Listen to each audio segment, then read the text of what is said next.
So exciting time for you guys. Once more, you are about to release a new album. So what can you? Well, I've just got the album today, actually. So I had only a little time, a chance to listen to it. So what can you tell me about the new album, Dawn of the Nine? I'd definitely say it's an album that really kind of continues from the previous albums we've done. It's both music and lyrically, really. I think musically we've kind of continued in a way. We've just tried to make a little bit stronger songs, which is kind of a natural aim for any musician, I guess. What differs, I guess, is that we try to take some more time and get this album a little bit more dynamic, perhaps, than the previous one. Mm-hmm. And I mean also in the recording details of every instrument and mastering process and the mixing process, and just try, because death metal is quite intense as it is, and we thought it would be a nice idea to get some more dynamic to this album. Yeah. And I'd say lyrically, we've just continued with the same storyline, the world of Oldalheim. We continued now on the same, just pretty much after the last song of the previous album. This one continues with the first song. So it's kind of begins in the aftermath of that great world, the great War of Oldalheim. Yeah. So and how does the story continue then? Oh, it continues with pretty much with the end of the Great Battle of Oldalheim, and so obviously it starts up with a whole lot of death and destruction then, because the war between the White Christ and the Meagoth warriors comes to an end because there's a third party coming into the scene, meaning nobody can take on a new battle with them, so it all kind of dies out there, with great losses on both sides. I mean, there are people dead and many injured, of course, and so there's a lot of sadness in the air in the beginning of this new album. But there's also some hope, because the Meagoth warriors know that they have something to defend, and they will have to rise to the occasion, and so that's kind of what the first song is all about. That the new day will rise is literally, if you look at our album cover, for example, we have the battlefield in the back, and then there's the rune stone, a place of blues actually. There's a rune stone with a runic the symbol for courage of the new dawn in carved into it, and the Thor's hammer, and so which is really meant to get some hope for the future as well, and not just to look at the death and destruction that has been in the past. So yeah, and after that first song, it's all about trying to reclaim what was ours, so to say. Yeah, yeah. So that's continuation of the story. I think you have been working on that for quite a while. First of all, A, is that true? B, where do you get the inspiration from? And do you actually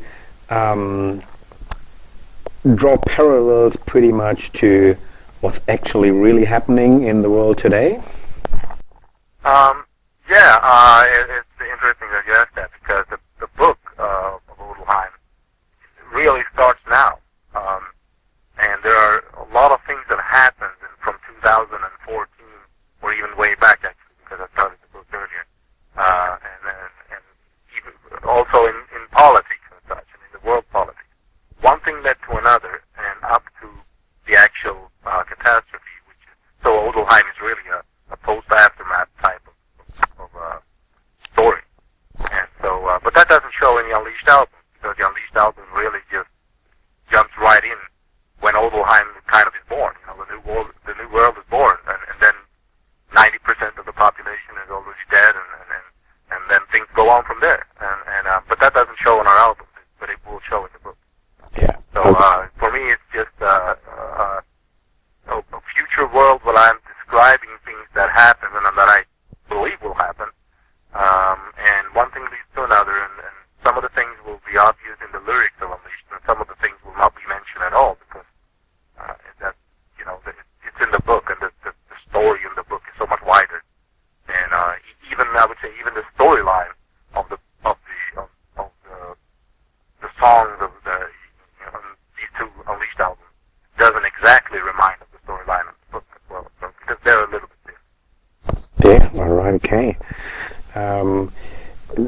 Coming back a little bit more to the music, you said you were trying to put even a little bit more dynamic into the album.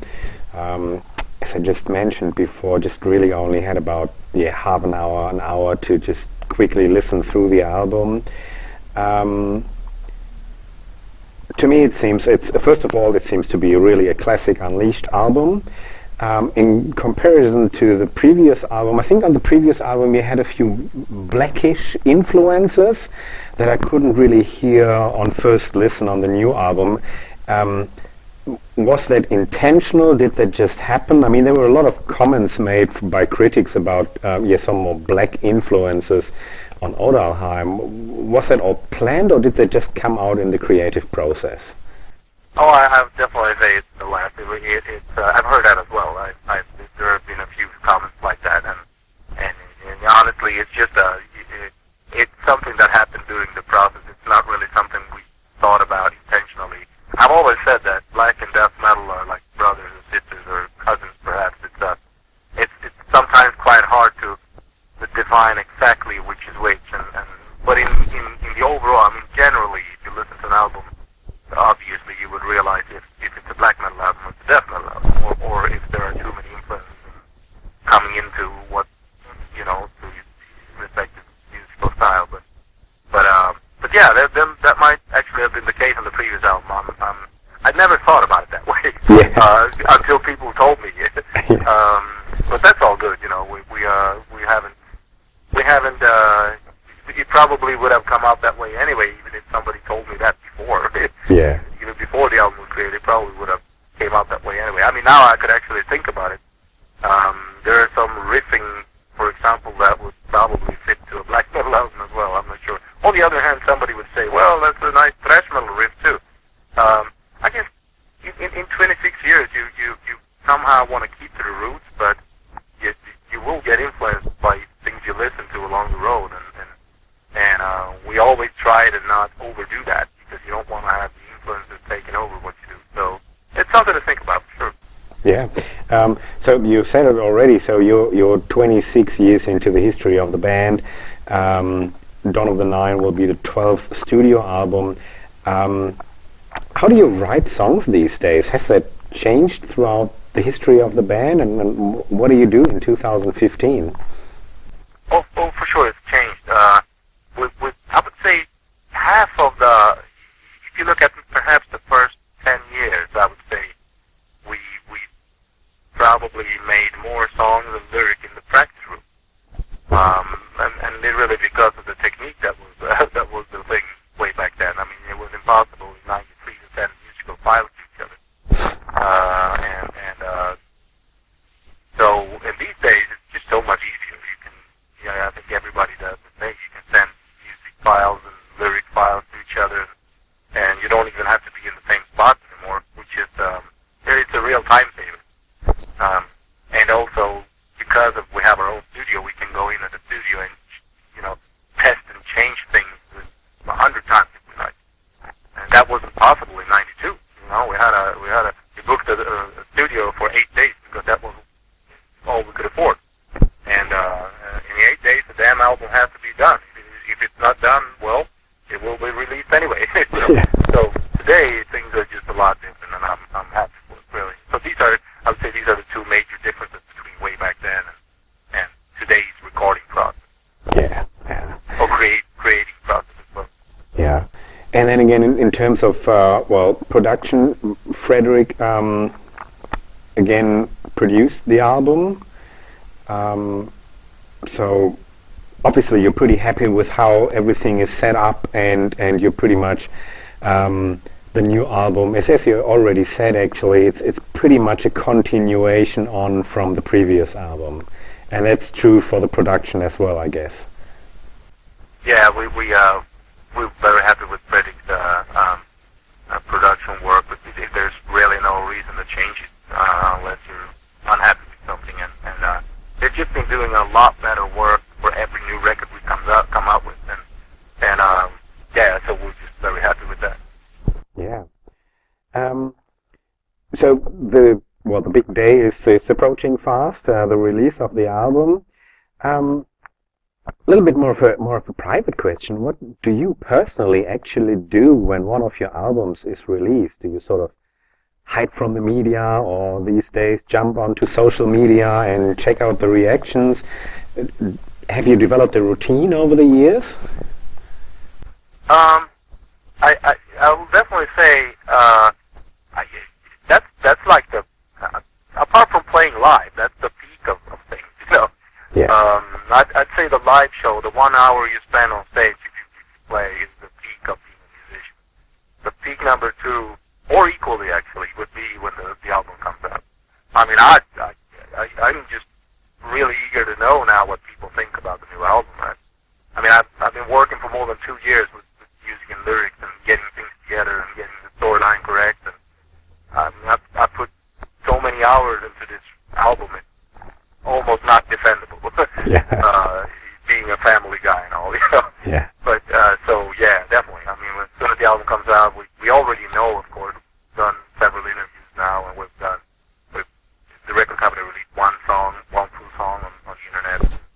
We know already we have great responses, and probably even better than I thought it would. But still, most people haven't heard the entire album. So whenever that happens, whenever it comes out, I'm going to be out there. I'm going to be out there and look and see what people think, and reading the magazines and reading the reviews and looking at the comments people make. And that's definitely something we're really looking forward to right now. Yeah, all right, okay. And then I suppose the next step is, going back out there and play the new material live. So you have booked a few festivals for the European summer already. Right. Are there any other plans for further tours in Europe or around the world? We're going to focus right now just on the summer festivals. We're practicing a new set list right now, and we're going to start a first one, I think, in London in May, and then we'll see what happens in the fall. But we haven't booked a touring or anything yet for later than September, so we'll see about that. But we're definitely looking into it. So we'll see how much time we can spare from families and such. It's not like it was in 92 when you can be away for 7 weeks and nothing happens. So we'll try and see what we can get together. But something will probably happen. Yeah, I would love to come to Australia, for example. It's amazing we haven't done it yet. It's crazy. So. Yeah. So you actually have never played in Australia, have you? Yeah, we haven't even been there. Not even on vacation. I mean, it's hilarious. I have friends who've been working in Australia for years. Yeah. So. Came back to Sweden, you know. And, yeah. We would love to go there for sure. It's something that we're constantly looking at. So. Well, I thank you very much for your time. As I said, I only had a chance to really have a quick listen through the album, but I think you're right. You've got a very, very strong album together there, and I wish you all the success that you deserve with it. All right, okay. You have a great day. Take care.